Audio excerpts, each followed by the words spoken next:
Bonjour à toutes et tous et bienvenue dans votre revue de presse JV. Nous sommes le jeudi 17 décembre et ce matin on va parler à nouveau de Cyberpunk 2077 mais sous un angle un peu différent.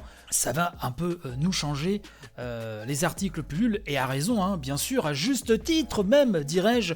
D'ailleurs par rapport à ce que je vous disais hier, là ça a été confirmé pour les remboursements. Sony et Microsoft ne sont pas trop coopératifs et on peut les comprendre sur certains points, donc ça va être compliqué.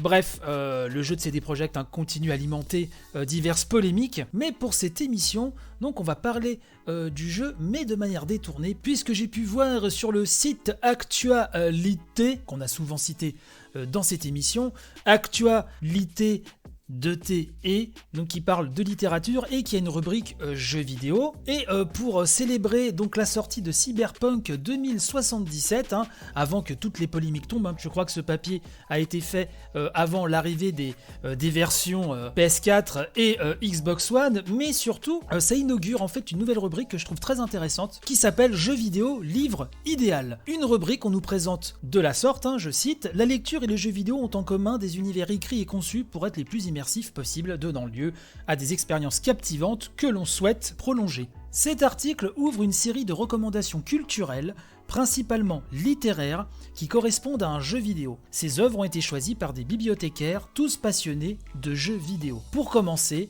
Cyberpunk 2077, titre incontournable en cette fin d'année de 2020. Je vous mettrai le lien dans la description de l'épisode comme d'habitude.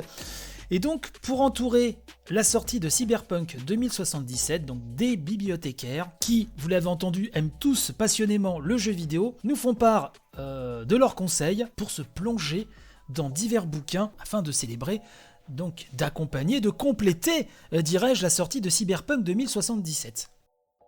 Le premier d'entre eux, Alexandre Guérard, nous conseille Les androïdes rêvent-ils de moutons électriques de Philippe K. Dick, paru en 1968. Alors un grand classique, bien sûr, puisque le roman, nous précisons, a été adapté au cinéma par Ridley Scott en 1982 sous le titre Blade Runner, film maintenant considéré comme culte, et qui a évidemment beaucoup influencé les autres œuvres, surtout en termes de visuel.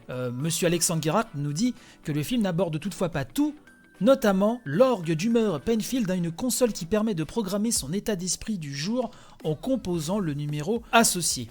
Deuxième conseil, c'est La foire aux immortels d'Enki Bilal, paru en 1980. Ça nous est conseillé par Antoine Houry qui nous dit que c'est le premier tome de la trilogie Nicopole, La foire aux immortels, qui ajoute un côté volontiers mystique à l'ambiance cyberpunk dans un Paris aussi décadent que décrépit. L'univers foisonnant de Bilal s'inscrit dans un savoir-faire français en matière de cyberpunk dessiné, en témoigne la lignée très longue de la revue culte Métal Hurlant. Donc là vraiment on nous conseille du lourd jusque là, du Philippe K. Dick, du Enki Bilal, autre œuvre culte qui parlera aussi à bon nombre d'entre vous, y compris de votre serviteur, Akira, le manga de Katsuhiro Otomo, sorti dans les années 80, proposé à nouveau par Alexandre Guérard. Donc, est-il besoin de rappeler le scénario, le pitch en tout cas de ce manga culte, de cette œuvre culte qui en a inspiré plus d'un, et le film d'animation aussi qui est extraordinaire. Bref, on nous rappelle que c'est en 2019, 38 ans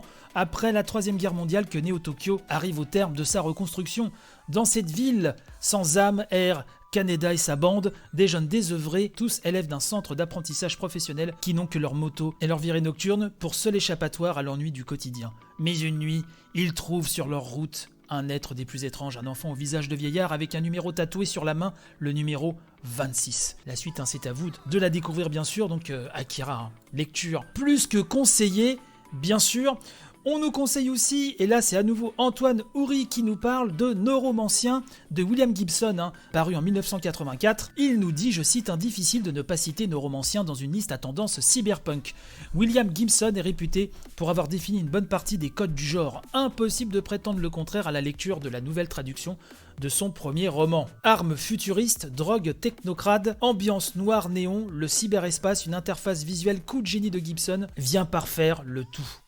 On repart sur un manga conseillé par Alexandre Guérard, que vous avez peut-être lu, ça a été mon cas lors de sa première traduction française d'ailleurs. C'est Appleseed de Masamune Shirow. Le bibliothécaire nous dit j'ai découvert la série avec le premier OAV chez un ami il y a longtemps et de nombreuses choses m'ont intéressé. Cela parle beaucoup d'intelligence artificielle et de ses dérives, un sujet qui m'intéresse à titre personnel. Je vous laisserai découvrir les autres recommandations plus en détail de tous ces bibliothécaires, mais on a vraiment des œuvres cultissimes, incontournables, et vraiment je trouve cette approche de partager des recommandations d'œuvres cyberpunk autour donc de la sortie de Cyberpunk 2077, et au-delà de ça, la vocation de cette nouvelle rubrique, il fallait y penser, et vraiment on va suivre ça de près. Donc ça se trouve sur actualité avec 2T, je le répète, .com, le lien est dans la description, je le répète à nouveau. Merci en tout cas de m'avoir à nouveau suivi ce matin, n'hésitez pas à partager un maximum, et de toute façon on se retrouve demain pour finir la semaine en beauté. Allez, portez-vous bien, bye bye.